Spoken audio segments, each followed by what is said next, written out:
عباس مردو waxaa ka soo baxday shirkaasi maxaa looga hadlayay wuxuu ku saabsanaa iyaasa soo qaban qaabiyay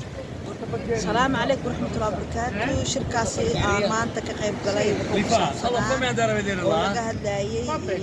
xaaladaha sharciga ee baasaboorka qaadashadiisa dadka Australia waxaana soo qaban qaabiyay xisbiga maxaa la dhahaa dimuqraadiga bidix sinistra bidi asoo qaban qaabisay shirkaas ku saabsanaa baasaboorka qaadashadiisa jidanaansaha qaadashadiisa qofka Australia Taabas shirka maanta ka qayb gashay xisbiga dimuqraadiga xubin aad ka tirsan tahay miyaad uga qayb gashay mise waxa lagu casuumay adigoo matalaya dowladda Soomaaliyeed ee ku nool dalka Talyaaniga xisbigaas waxaan ka tirsanahay waqti badan xisbigan oo hadda maanta oo qabanqaabada waday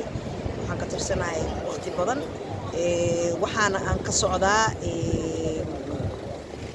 associazione Soomaalida xisbiga ka tirsan tira ahaan intee gaaraysan ma ka warhaysan wallahi qaar way ku jiraan laakiin ma sheegi karin marka tira cayiman oo marka aad tihiin Soomaalida xisbigaas ka tirsan hadeertaan ma hayso wadahay daawadayaal taasi waxay ahayd Nuurta Cabbaas Busuuri oo maanta ka qayb gashay shir looga hadlayay arrimaha qaxootiga isla mar ahaantaasna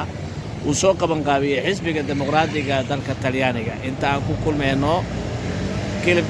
mid la mid ah waxaan idinkaga tageynaa nabaddiino nooli kulante hase ahaatee waxaan idinka codsanaynaa hadduu idin soo gaaro muuqaalkan in aadna naga baqaynin sheerta like-ta subscribe-ka waa mahadsantiin